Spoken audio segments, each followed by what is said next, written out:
கிறிஸ்துவுக்குள் அன்பான தேவனுடைய பிள்ளைகளே, இயேசு கிறிஸ்துவின் பரிசுத்த நாமத்தில் உங்களை வாழ்த்துகிறேன். கிருபையானது உங்களோடு கூட இருப்பதாக. இன்றைக்கும் நம்முடைய தியானத்திற்கு ஆதாரமாக சங்கீதங்களின் புஸ்தகம் 128ஆம் சங்கீதம் முதல் வசனத்தை பாருங்க. கர்த்தருக்கு பயந்து அவர் வழிகளில் நடக்கிறவன் எவனோ அவன் பாக்கியவான். பிரியமானவர்களே, இந்த நாட்களில் எங்கு பார்த்தாலும் தேவ ஜனங்கள் பொருளாதாரத்தில் நெருக்கப்பட்டு கொண்டு இருக்கிறத பார்க்கிறோம். கடன், கண்ணீர், உபத்திரவம், இப்படி அநேக துன்பங்களுக்குள்ள பாடுகளுக்குள்ள இருக்கிறத பார்க்கிறோம். என்கிட்ட சில சகோதரிகள் ஃபோன் பண்ணுவாங்க, ஐயா நல்லா ஜெபிக்கிறேன் ஐயா, நல்ல ஆலயத்துக்கு போகிறேன் ஐயா, என்னால் முடிஞ்ச அளவுக்கு நான் கர்த்தரை ஆராதிக்கிறேன் ஐயா, ஆனால் ஆசீர்வாதம் இல்லையே. ஏன் ஆசீர்வாதம் இல்லை? நானும் சில நாட்கள் மண்டையை பிச்சிருக்கிறேன். உண்மைதான், எனக்கு தெரியும் பல விசுவாசிகளை, ஆண்டவரை நேசிக்கிறவங்க நல்லா ஜெபிக்கிறாங்க, ஆனால் ஆசீர்வாதம் இல்லை, சமாதானம் இல்லை, சந்தோஷம் இல்லை. ஒரு பக்கம் குடிகார கணவன், இன்னொரு பக்கம் வேலைக்கு போகாத கணவன், இன்னொரு பக்கம் வியாதியில் பலவீனப்பட்டு இருக்கிற பிள்ளைகள், குடும்பத்தில் தரித்திரம். நல்ல விசுவாசிகளா, ஆலயத்துக்கு போகிறவர்களா, ஆராதிக்கிறவர்களா, ஜெபிக்கிறவர்களா, வேதத்தை வாசிக்கிறவர்களா இருக்கிற பல குடும்பங்களுக்குள்ள தேவனுடைய ஆசீர்வாதம் இல்லை, தேவன் கொடுக்கிற சமாதானம் இல்லை. ஏன்? எனக்கே சில நேரம் என்ன சொல்லன்னு தெரியாமல் அங்கலாய்த்திருக்கிறேன். ஒரு நாள் தேவ சமூகத்தில் அமர்ந்து கர்த்தரிடத்தில் விசாரிச்சுட்டு இருக்கிறேன், ஆண்டவரே உங்களை நம்புகிற பிள்ளைகளுக்கு ஏன்பா ஆசீர்வாதம் இல்லை? அப்போதான் கர்த்தர் எனக்கு இந்த வசனத்தை காமிக்கிறார்.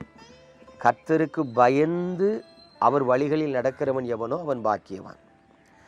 இந்த வசனம் வந்த பிறகு என்கிட்ட ஃபோன் பண்ணி அங்கலாய்க்கிற ஒரு சிலருக்கு ஃபோன் பண்ணேன், நீங்கள் கர்த்தருக்கு பயந்து நடக்கிறீங்களான்னு கேட்டேன். அவங்க சொன்னாங்க, ஆண்டவரை தானையா நேசிக்கும், வேற யாரையா நேசிக்கோன்னாங்க. நான் சொன்னேன், நேசிக்கிறத சொல்லலை, அவருக்கு பயந்து அவர் வழிகளில் நடக்கிறீங்களான்னு கேட்டேன். அவருக்கு பயந்து அவர் வழிகளில் நடக்கிறதுன்னு என்ன? கர்த்தருடைய வசனம் சொல்லுது, உன் வாயை காத்துக்கொள். எதுக்கு? பொல்லாப்புக்கு விலைக்கு உன் வாயை காத்துக்கொள். அதுக்கு பிறகுதான் ஒரு சிலர்கிட்ட விசாரிக்கும் போது பார்த்தா, என்கிட்ட பேசி அங்கலாய்க்கிற ஜனங்கள் அநேகர்.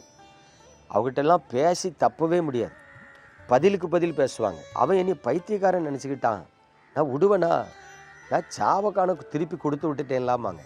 இப்போ யோசித்து பாருங்க, வாயின் வார்த்தையை காத்துக்கொள்ளல, இருதயத்தில் சாந்த குணமுள்ளவர்களா இல்லை, பதிலுக்கு பதில் பேசுகிறவங்களா, பதிலுக்கு பதில் செய்கிறவங்களா இருக்கிறாங்க. ஒரு அம்மாலாம் புருஷனை அடிச்சே விடுவாங்களாம். யோசித்து பாருங்களேன். அப்போ ஜெப வாழ்க்கை இருக்கு, ஆலய ஆராதனை இருக்கு, தேவ பக்தி இருக்கு, கர்த்தருக்கு பயந்து நடக்கிறது இல்லை. அதனால தான் ஆசீர்வாதம் இல்லை. அப்போ கர்த்தருக்கு பயந்து நடக்கிறதுன்னு என்னது? தீமையை வெறுக்கணும், பாவத்துக்கு விலகி ஜீவிக்கணும், அன்புள்ளவர்களாக இருக்கணும், மனத்தாழ்மை உள்ளவர்களாக இருக்கணும், நீடிய பொறுமை உள்ளவர்களாக இருக்கணும். அதுதான் கர்த்தருக்கு பயந்து அவர் வழிகளில் நடக்கிறதுக்கு அடையாளம். இன்னைக்கு நிறைய விசுவாசிகளை பாருங்க, நல்லா குளிச்சு ட்ரெஸ் பண்ணி காலையிலே ஆலயத்தில் வந்து உட்காந்துட்டு இருப்பாங்க. ஆராதிப்பேன் நான் ஆராதிப்பேன், ஒரு குறை இல்லைங்க. ஆனால் அவங்கக்கிட்ட கொஞ்சம் தனியாக கூப்பிட்டு வந்து ஒரு ஆலோசனை சொல்லுங்க. நிறைய விசுவாசிகள் ஆலோசனை கேட்க மாட்டாங்க. எனக்கு போதிக்கிங்களா, எனக்கு சொல்லி தரீங்களா, வேற யாருக்காவது சொல்லுங்கய்யா, நான் ஆண்டவரை அறிந்தவள் அப்படின்னு சொல்லுவாங்க. ஒரு ஆலோசனை சொன்னால் கேட்க மாட்டாங்க, அன்புள்ளவர்களாக இருக்க மாட்டாங்க, இருதய கடினம் உள்ளவர்களாக இருப்பாங்க. அப்போ தேவ பக்தியின் வேஷத்தை தரித்திருக்கிறாங்க, தேவ பக்தியின் வாழ்க்கை இல்லை, அன்பு இல்லை, பொறுமை இல்லை, சகிப்புத்தன்மை இல்லை, விட்டு கொடுக்கிற மனப்பான்மை இல்லை, காத்திருக்கிற அனுபவம் இல்லை. அப்போ ஆண்டவர் எப்படி ஆசீர்வதிக்க முடியும்? வேதவசனம் மிக தெளிவாக சொல்லுது, மனுஷன் முகத்தை பார்ப்பாயா, ஆண்டவர் இருதயத்தை பார்க்கிறார். இன்னைக்கு வெளியரங்கமாக பார்க்கும்போது சில மனிதர்கள் நம்மளை போல பக்தி உள்ளவர்களாக தெரியாது, நம்மளை போல பரிசுத்தவான்களாக தெரியாது, ஆனால் அவங்க ஆசீர்வதிக்கப்பட்டு மேன்மையாக உயர்த்தப்பட்டிருப்பாங்க. நான் இருக்கிற நாசரேத்து பட்டணத்தில் ஒரு பெரிய கோடீஸ்வரன் இருக்கிறார். அந்த கோடீஸ்வரன்ட்ட பார்த்தீங்கன்னா நிறைய கெட்ட பழக்கம் இருக்குது, கொஞ்சம் குடிப்பழக்கம் இருக்குது, இன்னும் அசுத்தமான பாவங்கள்லாம் இருக்குது. அவரை பார்த்தா யாருமே நீதிமான்னு சொல்ல மாட்டாங்க. ஒரு நாள் அவரை பார்த்து அவரோடு தனியாக பேசுகிற ஒரு வேலை கிடைச்சிது. அப்போ அவரிடத்துல நான் பேசி கொண்டு இருக்கும்போது அவர் சொல்கிறாரு, தம்பி நான் ஆலயத்துக்கு அடுத்த காரியத்தில் தலையிடவே மாட்டேன், தூரத்தில் நின்று ஆண்டவரே பாவியாகி என் மேலே கிருபையாருன்னு சொல்லிட்டு போயிடுவேன்.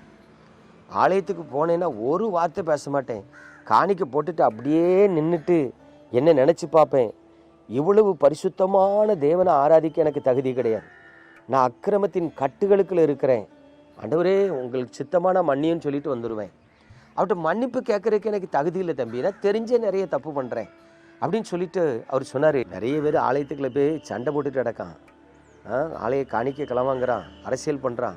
நான் எதுலேயும் தலையிட மாட்டேன் தம்பி, தூரமாக நின்று ஒதுங்கி போயிடுவேனார். அப்பொழுதுதான் அந்த மனுஷன்ட்ட பார்த்தேன், கர்த்தருக்கு பயப்படுகிற பயம் இருக்கு. அந்த மனுஷன்ட்ட பரிசுத்த வாழ்க்கை இல்லை, அந்த மனுஷன்ட்ட ஜெப வாழ்க்கை இல்லை. அந்த மனுஷனை வெளியே பார்த்த பேலியாளின் மனுஷனை போல தெரியும். ஆனால் அந்த மனுஷனுடைய இருதயத்தில் பார்த்தீங்கன்னா கர்த்தருக்கு பயப்படுகிற பயம் இருக்கு. அவர் தேவன், தூரமாக நின்று கும்பிட்டுட்டு போயிடுவோன்னு நினைக்கிறார். இப்போ யோசித்து பாருங்க, இருதயத்தை பார்க்கிற தெய்வன் அவரை ஏன் ஆசீர்வதிச்சிருக்கிற, இந்த பூமியில ஏன் பணக்காரனா வச்சிருக்காருன்னா அவர்கிட்ட தெய்வ பயம் இருக்குங்க. வேதவசனம் சொல்லுது, கர்த்தருக்கு பயந்து நடக்கிற மனுஷன் தான் பாக்கியவானாம். இன்னைக்கு நம்ம எல்லாம் ஆலயத்துக்கு போறோம், ஆராதிக்கிறோம், கர்த்தருக்கு பயப்படுகிற பயம் இருக்கான்னு பாருங்க. இல்லை, ஊருகா மாதிரி அப்பப்போ பாவத்தையும் தொட்டுக்கிறோம், கெட்ட வார்த்தை கொஞ்சம் பேசிக்கிறோம், சினிமா கொஞ்சம் பார்த்துக்கிறோம், செல்ஃபோன்லேயே கடந்து அடிமையாக இருக்கும், வேதத்தை கடமுறைக்கு வாசிக்கிறோம், அழுது ஜெபிக்கிறது மட்டும் இருக்கு, ஆராதனைக்கு போகிறது மட்டும் இருக்கு. எப்படி ஆசீர்வதிப்பாரு? வேதவசனம் சொல்லுது, கர்த்தருக்கு பயந்து நடக்கிறவன் எவனோ அவன் பாக்கியவன். அவன் மனைவி வீட்டோரங்களில் கனி தருகிற திராட்சை மடியை போல இருப்பாளாம், அவன் பிள்ளைகள் ஒளியுக்கு வர கன்றுகளை போல இருப்பார்களாம். அப்போ இன்றைக்கு உங்கள் வாழ்க்கை ஆசீர்வதிக்கப்படணும்னா தேவன் உங்களை பார்க்கும்போது உங்கள் இருதயத்தில் கர்த்தருக்கு பயப்படுகிற பயம் இருக்கணும். நீங்கள் கர்த்தருக்கு பயந்து அவர் வழியில் நடந்தால் உங்களை ஆசீர்வதிப்பார். பிரியமானவர்களே, கர்த்தருக்கு பயப்படும்படி உங்களை விட்டு கொடுப்பீங்களா? கண்டிப்பாக நீங்கள் ஆசீர்வதிக்கப்படுவீங்க. நம்ம ஜெபிப்போமா? எங்கள் அன்பின் பரலோக தகப்பனே, இந்த பரிசுத்தமான நல்ல காலை வேளைக்காக உமக்கு ஸ்தோத்திரம். உம்முடைய அன்பின் கரத்தில் உமது பிள்ளைகளை தருகிறேன். அநேகர் ஆசீர்வாதம் இல்லை, சமாதானம் இல்லை, சந்தோஷம் இல்லை என்று அங்கலாய்க்கிறத பார்க்கிறேன். அவர்கள் வாழ்க்கை ஆசீர்வதிக்கப்படும்படி, சிறந்திருக்கும்படி உமக்கு பயப்படுகிற பயம் அவர்களுக்குள் வரட்டும். உமக்கு கீழ்ப்படுகிற இருதயம் அவர்களுக்கு வரட்டும். உம்முடைய வழிகளில் நடக்கிற அனுபவம் அவர்களுக்கு சொந்தமாகட்டும். இயேசு கிறிஸ்துவின் அன்பின் நாமத்தில் ஜெபித்து ஆசீர்வதிக்கிறேன். ஜெபம் கேளும் எங்கள் ஜீவனுள்ள பரம தகப்பனே, ஆமென்.